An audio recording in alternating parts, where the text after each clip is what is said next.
Magandang araw ho sa inyong lahat at welcome again to another learning session here in Seminar School Plus. Ako po si Arman Benco ng Colayco Foundation. Very happy to do another session sa inyo. Nanonood kayo dyan sa inyong mga bahay through RHTV or via internet sa www.dzrh.com.ph.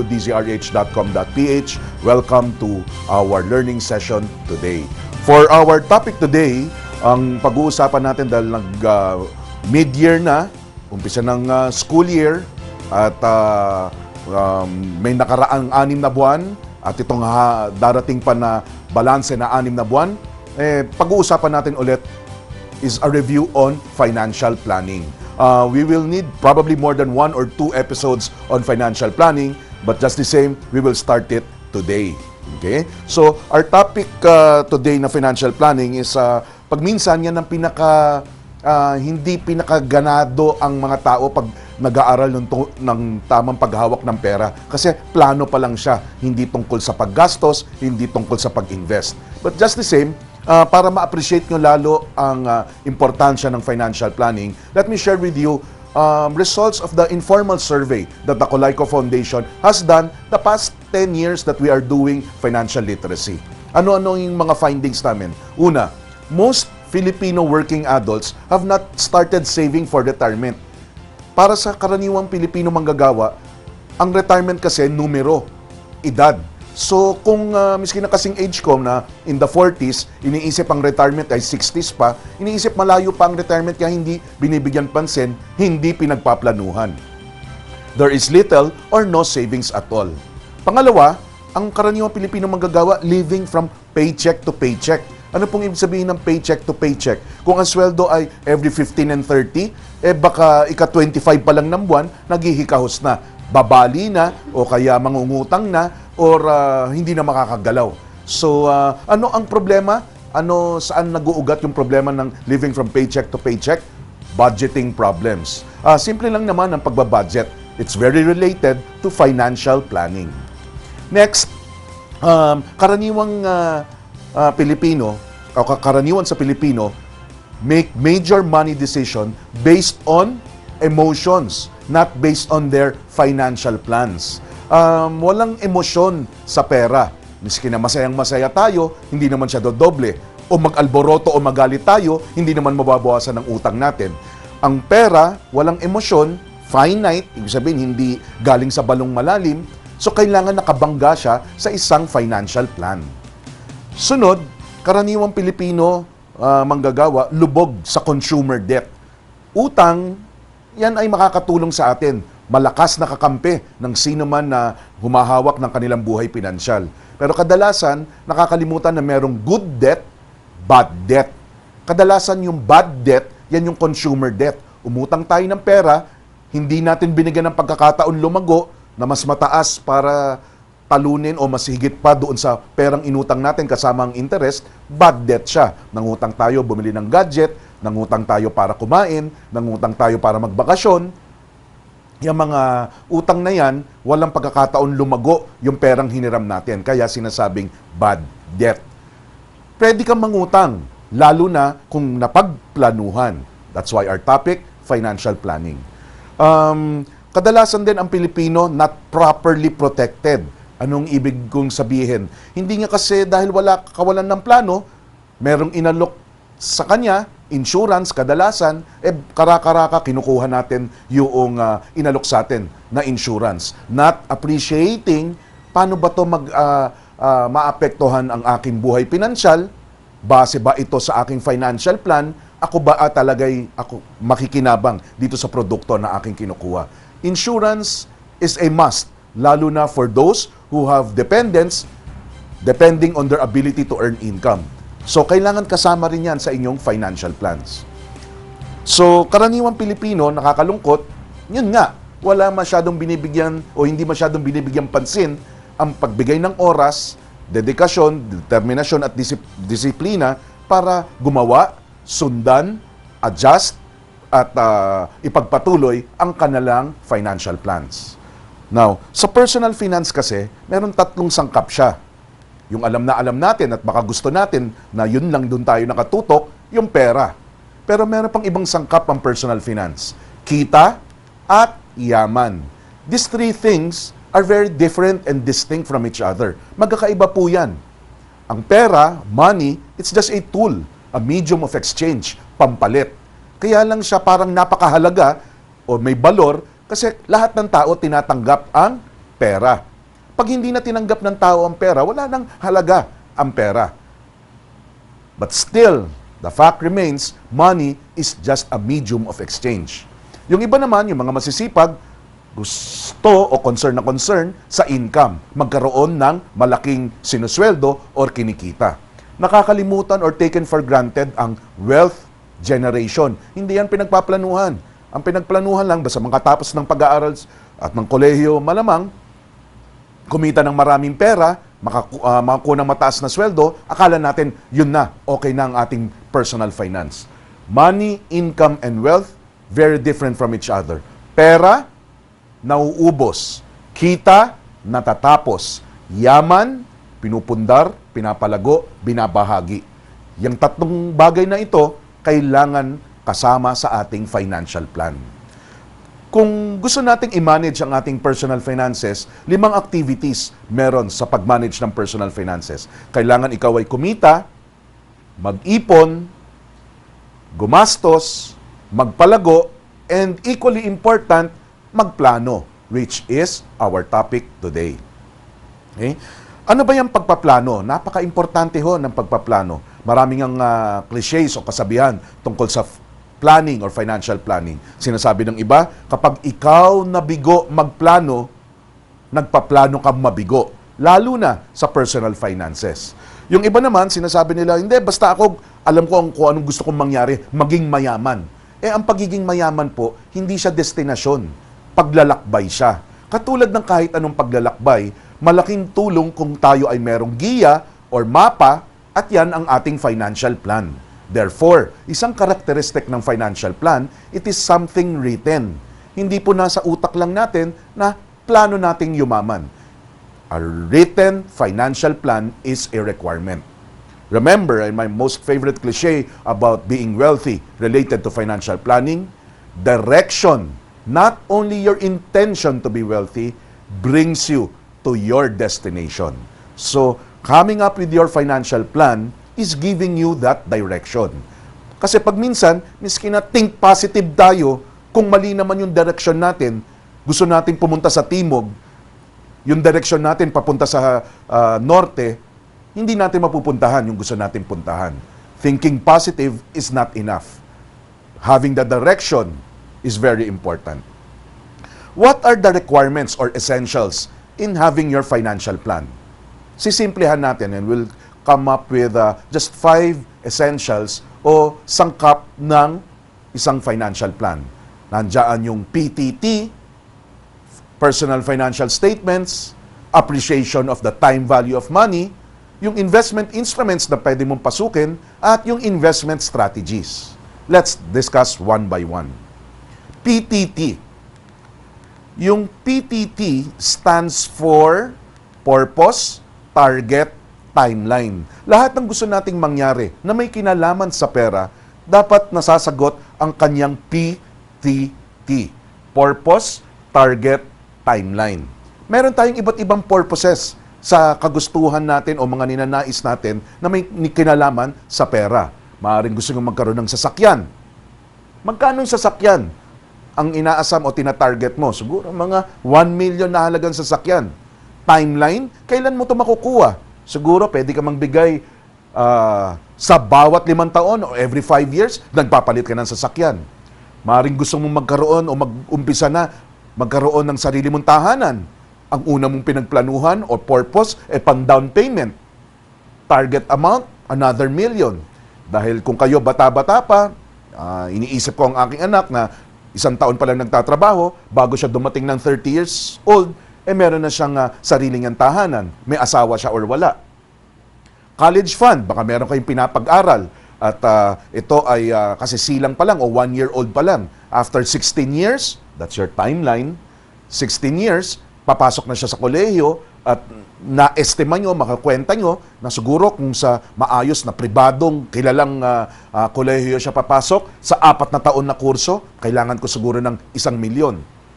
Lifestyle, yung mga lifestyle yung inyong nakasanayang pamumuhay. Baka kayo mahilig magbakasyon, mahilig kayo sa gadgets, mahilig kayong kumain sa labas, o mahilig kayong tumulong sa kapwa. Meron kayong mga advocacy or legacy works ang ginagawa. Gusto mo umpisahan mo na yan, ang timeline mo in 10 years. A good workable fund para sa mga kagustuhan mong gawin sa buhay, probably another million. Ang inyong retirement, kung kayo 30 years old ngayon, nanonood kayo via dzrh.com.ph at nagtatrabaho kayo Sabado at o baka sa ibang bansa pa at gabing-gabi na ngayon or madaling araw, sabi nyo, kailan ba ako matatapos dito sa kalbaryo kong pagtatrabaho? At pinagplanuhan nyo ang inyong retirement. 30 years old, siguro in 30 years, ang inyong timeline para sa inyong full retirement, magkano kaya kailangan ko? Pwede nyong ikwenta, and for our purposes, up to this portion, kailangan nyo 30 million pesos. Naku, nakakasindak. Yung iba, matatakot na dyan, hindi nagagalaw. Yung iba naman, hindi nila alam kung magkano ang kailangan nila. Why? Lack of financial planning. Thus, kahit anong effort nila, mag-ipon, magtipid, magpalago, hindi nila alam kung para saan. Dahil kulang na kulang sa financial planning and the importance of PTT. Purpose, target, and timeline. Now, other essentials is the personal financial statement. Ito, dito makikita kung gaano kayo kaseryoso in managing your personal finances and in your seriousness in doing, following, monitoring, and continuing on your financial plan. Your financial plan will not end just because you have written down something. Because you should continuously monitor, adjust, follow up, and tuloy-tuloy na gagawin kung anong nailatag nyo sa inyong financial plan. Ano yung mga personal financial statements na dapat meron ng bawat individual, lalo na kapag kayo ay nagtatrabaho or kumikita? They are the following. Una, ang balance sheet. Ano ba yung balance sheet? Ito yung malamang sumikat last year na nakikita natin doon sa impeachment, SALN, Statement of Assets, Liabilities, and Net Worth. Nandyan din ang income statement, ang inyong personal income and expenses for a particular period, kadalasan every month. And of course, yung net worth planning, which I will discuss further. Yung statement of assets and liabilities. Statement or listahan ng inyong assets or what you own, ang inyong pagmamay-ari. Statement or listahan ng inyong liabilities or what you owe o ang inyong pinagkakautangan. Simple lang yan. Ilista lahat ang inyong assets. What are assets?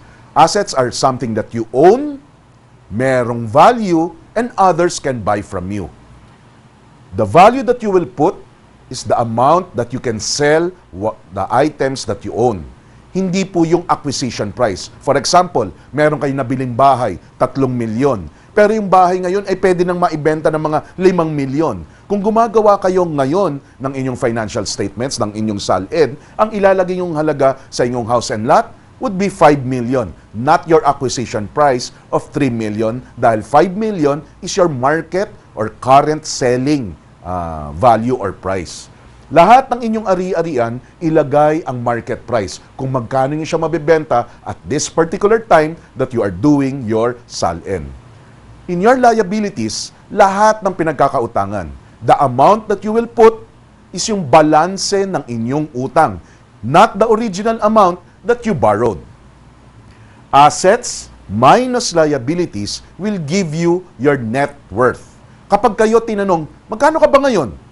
Ang sagot po doon, ang inyong net worth. Hindi ang sinasweldo nyo every month or kung magkano lang ang inyong ari-arian. Assets minus liabilities gives you the answer to the question, how much you are worth. This is a sample of a real statement of assets and liabilities done as early as 2005. One of our earlier seminar attendees sa Colayco Foundation. Total assets kasama ang house and lot, 4.13 million pesos. Lahat ng pinagkakautangan kasama ang housing loan, yung balanse, sasakyan, credit card, at iba pang pinagkakautangan formal and informal, 2.26. Assets minus liabilities, this individual, this family, has 1.86 million of net worth. A reminder nga pala dahil nakita ko yung house and lot. Kung kayo nakikitira or nagrerenta ng bahay, huwag nyo pong aangkinin ng bahay dahil hindi yun sa inyo. Kailangan ang assets, kayo ang may-ari, mayroong halaga, pwedeng bilhin sa inyo ng ibang tao. When you do your statement of assets and liabilities, it helps you identify, build, and maintain, and dahil na-appreciate ko na, ang earning assets. Mga bagay na kayo may-ari, may halaga, pwedeng bilhin sa inyo ng ibang tao, at nagbibigay na sa inyo ng kita. In our earlier episodes, we were talking about sources of income, active income and passive income. Earning assets is a source of passive income. Kapag kayo very conscious sa inyong mga ari-arian, you will now be acquiring assets not just because it's the new fad, bagong smart LED TV, or bagong sasakyan, but basically you want to increase your earning asset items because they are a clear source of passive income. You do your statement of assets and liabilities at least once a year. This is the statement of assets and liabilities and net worth of that same family after 1 year. You need to do it every year so you can track the growth of your net worth. What do I mean? It's not because a year passed, lumalago ang inyong net worth. Kung kayo panay ang pag-acquire o pagbili o pagkuha ninyo ng mga ari-arian sa pamamagitan ng pag-utang, yung net worth nyo bubababa. We should be conscious in at least growing our net worth every year. For this actual real example, for 1 year, this family has grown their net worth from 1.86 million to 2.05 million or 10.29% growth. That simply means, pwede siya mag-target na 10% net worth every year. 10% lumalago ang aking halaga or every year 10% yumayaman ako. Dalawang paraan kung paano palaguin ang inyong net worth. Bayaran ng utang, kapag naubos na ang utang, yung pangalawang paraan, magdagdag ng assets. Kung naalala nyo yung ating mga mathematics of investments or mathematics of personal finance episode natin, meron tayong diniscuss doon na double your money, the rule of 72. Binigay sa inyo ang porsyento, 10%. Kung gagamitin natin yung rule of 72 at magiging laging goal, financial target ng pamilya na ito na lumago sila ng 10% every year, 72 divided by 10, makakaasa siya every 7 years, dodoble ang kanilang net worth. Kung siya tuloy-tuloy na magiging conscious na palaguin ang kanilang net worth. From 2.05, after 7 years, 4.10 million. Add another 7 years, 8.2 million. And on the 21st year, they're on the 16th million. So, yun yung magiging giya niya, nakalatag, personal financial statement niya, nakabangga sa kanyang financial plan. The next personal financial statement is my favorite. Why? Because ito yung pinakamatrabaho. Pinakamatrabaho because you do it every month. Ano po ito? The personal income and expense statement. It allows you to identify really your lifestyle. Masukat magkano ang klase ng pamumuhay na pinili ninyo. It guides you to spend less than you earn. Alam nyo na kagad kung kayo ay tama ang inyong paggastos dahil mas maliit ang ginagastos kaysa sa perang pumapasok or kinikita. It supports or helps you to live within your means and that discipline to follow your money. It is useless to follow investments, stock market, derivatives, UITF products or mutual funds kung yung sarili nyong pera hindi nyo masundan. Follow your money.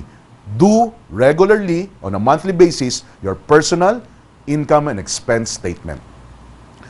This is a sample, again, of the same family. Their personal income and expense statement prior to deciding to manage their personal finances very well. Yung total income, money in nila, umaabot ng mahigit 130,000. Akala natin malaking-malaki at siguro busog na busog itong pamilya na to. Computing and writing down each expense item from their household expenses, yung mga yearly payments nila sa education, taxes, yung mga pangnambabayad nila ng utang, insurance, and their optional expenses, nasukat nila 134,000 every month. 130 ang pumasok, 134 ang lumalabas. Paano na ilalabas? That's why every month, meron din silang credit card payments. About 5,000 at least every month, allotted right away. Not for them, but for credit card payments. So your personal income and expense statement, it is clearly your regular monthly guide. Ang paggawa ng PICE, Personal Income and Expense Statement, hindi lang siya every month, twice a month pa siya. Meaning, kino-compute o ginagawa nyo ang inyong actual income and expense statement nitong nakaraang buwan. At kasabay nun, gagawin nyo na rin yung projected o yung budget nyo o yung ini-estimate nyo na income and expense for the succeeding month. Twice gagawin every month. Get into this discipline. If you get into this discipline, 50% of managing your personal finances has been done. Follow your money. Personal income and expense statement.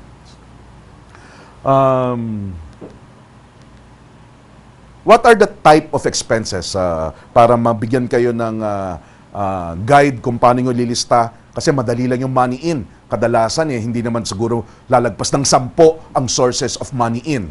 But your expenses can run up to 20, 30, 50 items you may not notice. What do we suggest?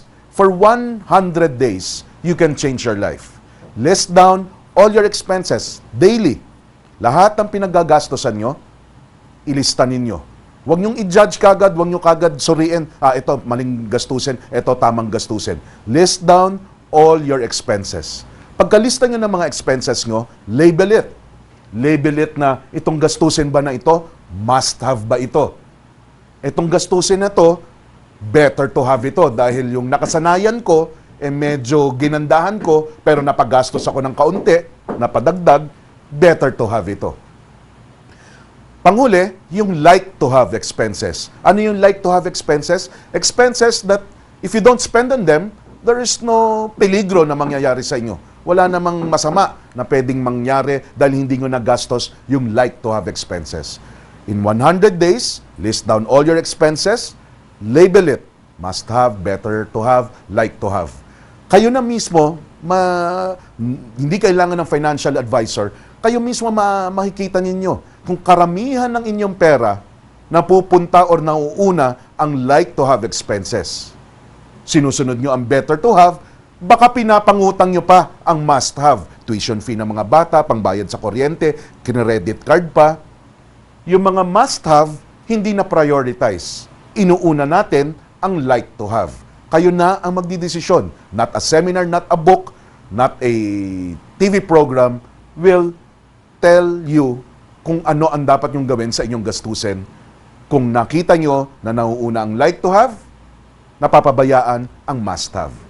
Do this for the next 100 days. It will change your life and you will know the true makeup of your monthly in and monthly out as far as money is concerned. Other essentials after financial statement is the concept and appreciation of time value of money. Ano bang sabihin ng time value of money? Dahil lumipas ang panahon or because pumasok na ang konsepto ng panahon or time, naiiba ang balor o halaga ng pera. For example, because of inflation, yung pagtaas ng mga presyo ng bilihin, or ng interest, yung kumita ang inyong pera, ang halaga ng pera ngayon may iba. Depende na lang kung tataas o bababa kung kinocompute nyo ang present value or yung future value. Ano yung sabihin ng future value? Magkano ang pera na hawak ko ngayon sa hinaharap? For example, meron kayong 10,000 piso ngayon.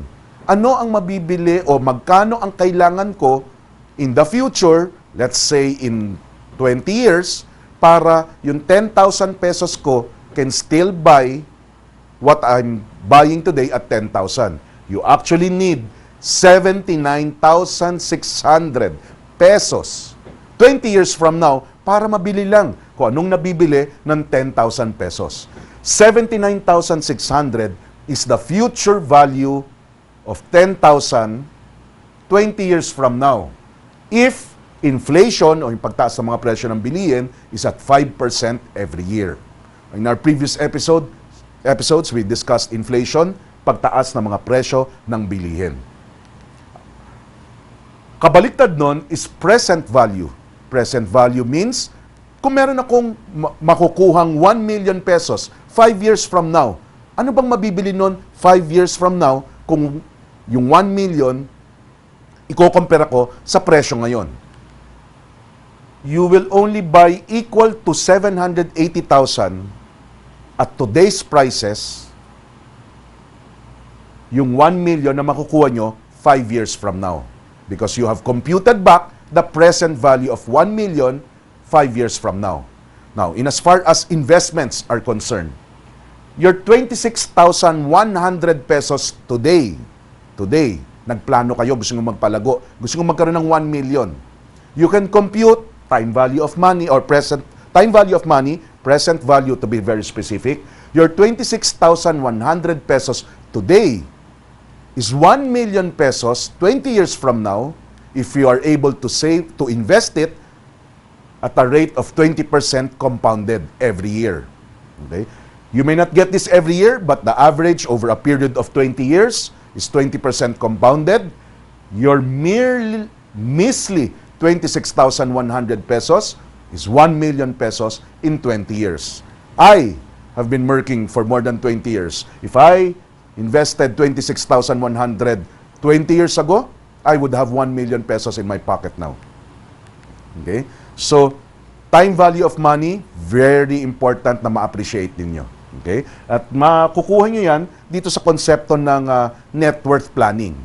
Why? For example, you are 32 years old. Katulad ng bagong kasamahan namin sa Colayco Foundation, si Mags Paguyo. Nasa likod siya ng camera ngayon, so I would want to acknowledge her at bigla siyang nahiya, umupo ulit. Okay? She's younger than 32. Pero for example, you, our viewers, you are 32 years old. You're working. It's Saturday afternoon. You're watching your favorite show here in RHTV Seminar School Plus. You will retire at 60 years old. You can do your net worth planning or you can do your financial planning for a specific purpose. You want to plan for your retirement fund. Your target amount, kailangan alam ninyo. Your timeline, simple. Your 60-year-old retirement age, less your current age now. That is your timeline. Okay? Allow me, at this point, with this book, Pera Palaguin Workbook, on page 65, it will teach you how much you need to target and how much you need to save every month to meet your target. Magkanong earning rate or investment rate ang dapat inaasam-asam nyo para maabot nyo yung inyong target and retire comfortably.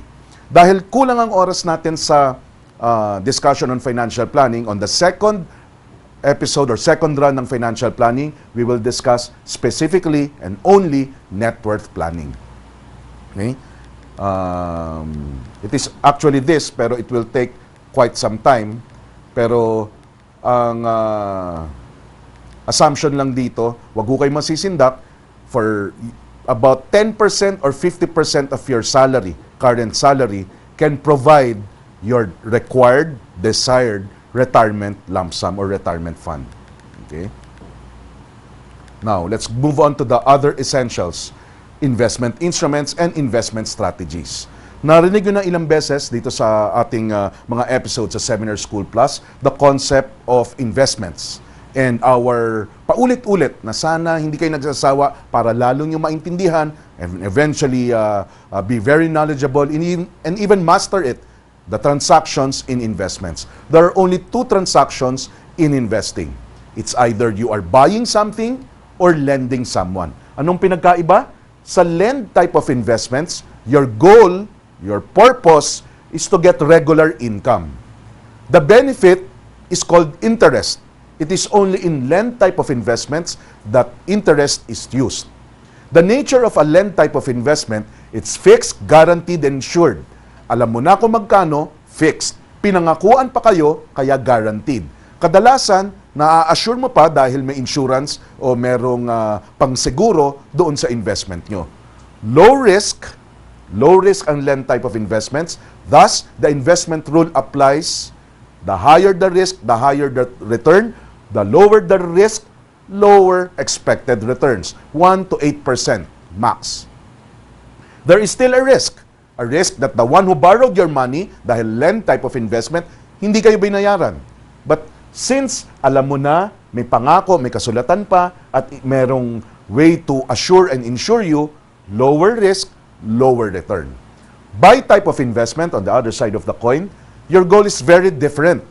Your goal is to have gain or capital growth, paglago ng halaga ng inyong binili. The benefit is never called an interest. It's called gain. They are both measured by percentages, but totally different in nature. Gain is never fixed. They can never guarantee. Thus, you cannot insure them. So, very high risk. That's why you are rewarded with possible higher returns, 10 to 20%. High risk because the value of the thing that you bought maaring bumaba at you will experience the loss kapag binenta nyo yung binili yung bagay sa mababang halaga compared to your acquisition price.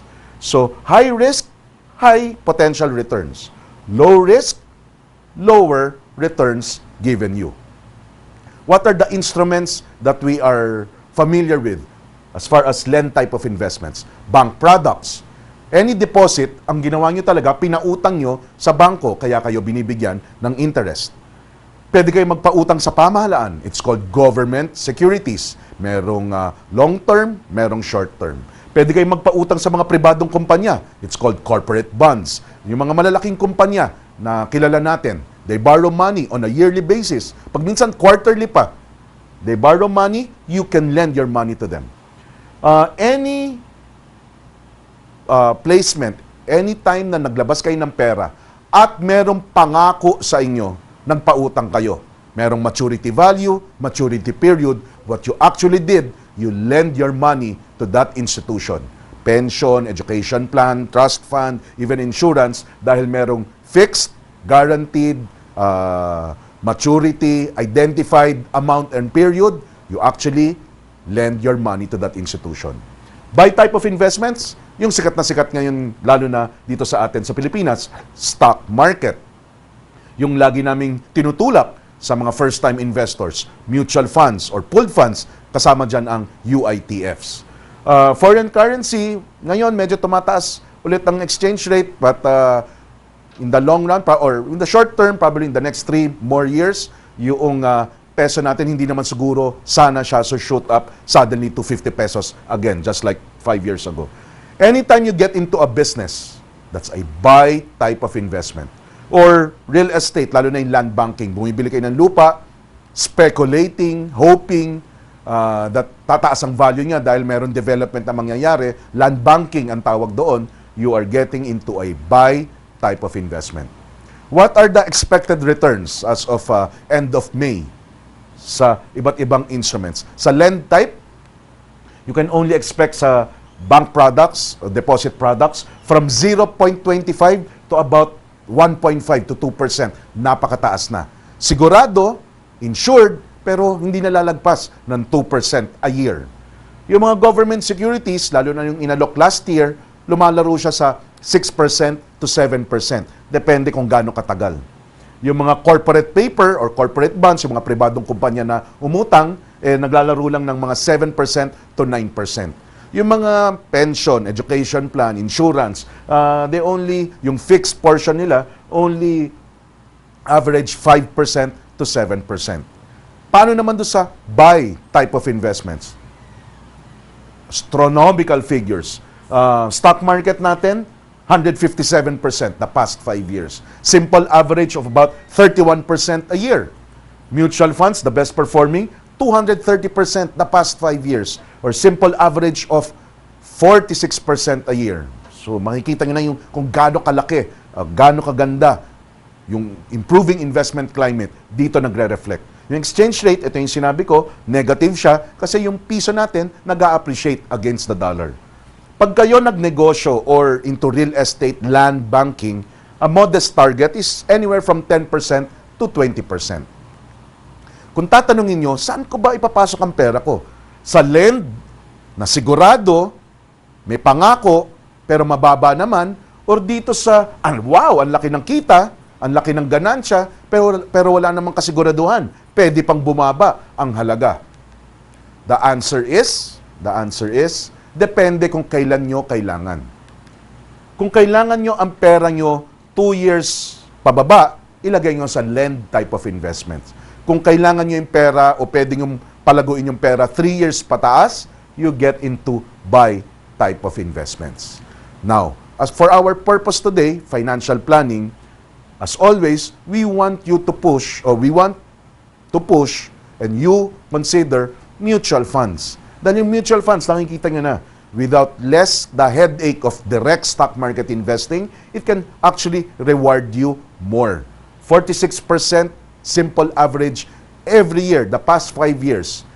Yung mga ibang mutual funds, hindi 46%. Ito na yung best. Naglalaro to 40, 35, 38, hindi rin masama. So, thing to consider, mutual funds, lalo na sa inyong financial plans. Why? The advantage of mutual fund investing are the following. It's professionally managed. Second, low capital requirement. 5,000 pesos only, you can start investing in a mutual fund. It's automatically diversified. Yung 5,000 pesos ninyo, binakas nyo sa mutual fund na merong bilyong-bilyong pera na maraming iba't ibang investment, halimbawa sa stock market, parang nahati-hati nyo na rin ang inyong 5,000 pesos. Liquidity, you can redeem or ang tawag nila doon, redeem, hindi withdraw kasi hindi siya bank product. Pwede nyo ibenta yung pagmamayari nyo sa mutual fund at by law, within 7 days, binibigay nila sa inyo ang proceeds. Safety, yung ahensya ng pamahalaan, SEC, is very strict in regulating mutual funds. And of course, optimized returns. Katulad ng nakita nyo, the best performing mutual fund the past 5 years, 46%, simple average every year.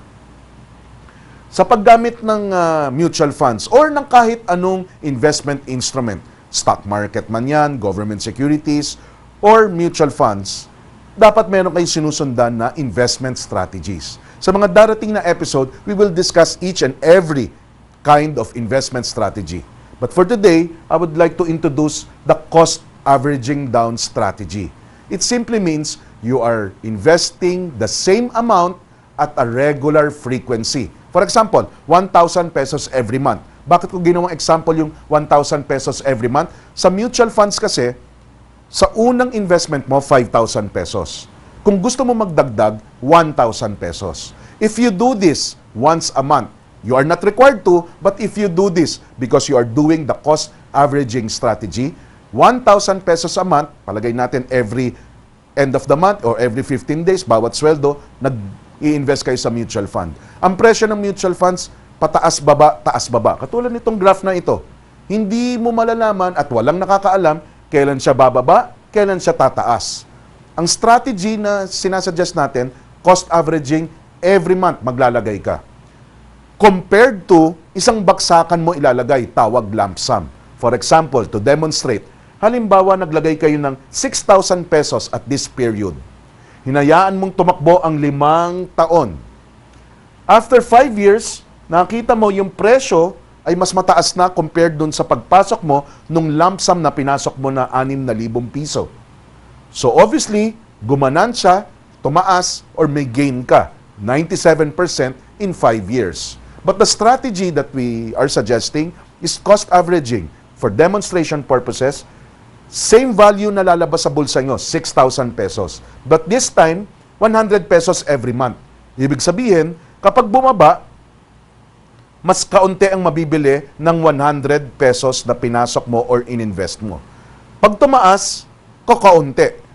Dahil akyat panaog ang taas-baba ang presyo niya, kapag bumababa, dumadami ang shares na binibili mo.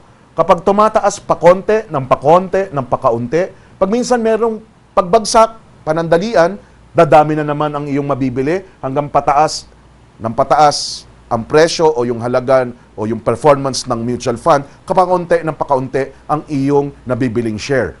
Suma total, at the end of the same 5-year period, the same amount na lumabas sa'yo, 6,000 dahil 100 pesos times 60 months or 5 years, yung 6,000 pesos mo, compared to investing it lump sum, cost averaging will give you 135% growth. Bakit ganon?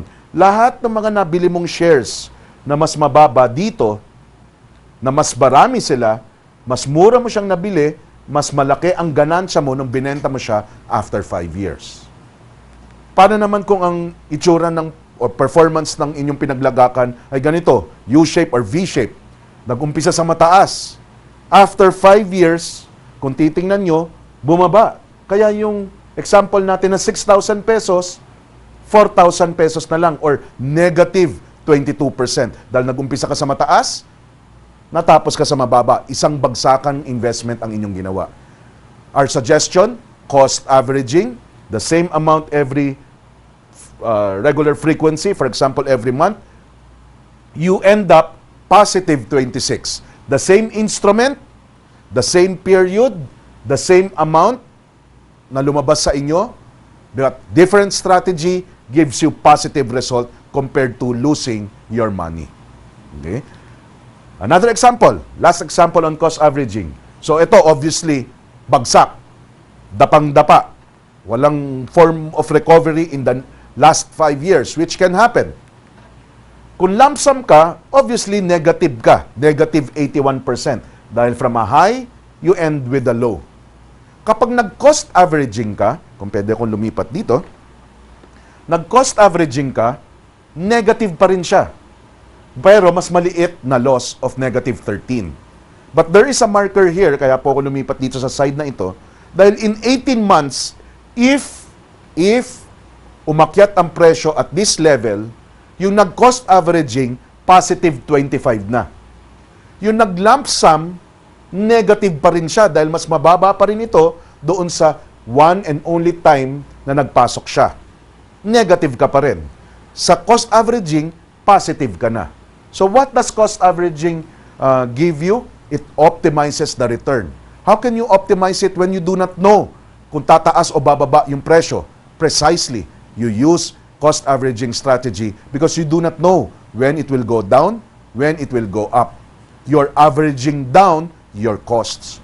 Most of the time in investments, it's how much you own, not how much you paid it for. Just like what we demonstrated today. Okay? Financial planning needs more than an hour, and we're allotting actually about 3 episodes in Seminar School Plus para i-discuss natin ang financial planning. This, we just discussed the basics and the essentials on financial planning. In our next episode, we will discuss net worth planning para maturuan kayo kung paano makompute, magkano kailangan kong ipunin at magkano ang kailangan kong target at saan ko dapat ilagay ang iipunan ko para ako I can get my house, get a car every 5 years, get a vacation for my lifestyle, or fully retired comfortably. So, in closing, this is Mr. Colayco's favorite quotation na bagay for our topic today, financial planning. It goes, we can never control the winds. Hindi natin alam kung ano mangyayari. Kaya kailangan nakaplano. Hindi porke nakaplano, nakataga na sa bato. That's why we need to monitor and adjust our plans. And certainly, we can, even if we cannot control the winds, we can certainly learn to adjust our sails, just like in financial planning. Allow me to promote our books written by Francisco Colayco, published by the Colayco Foundation. They're available in all bookstores nationwide.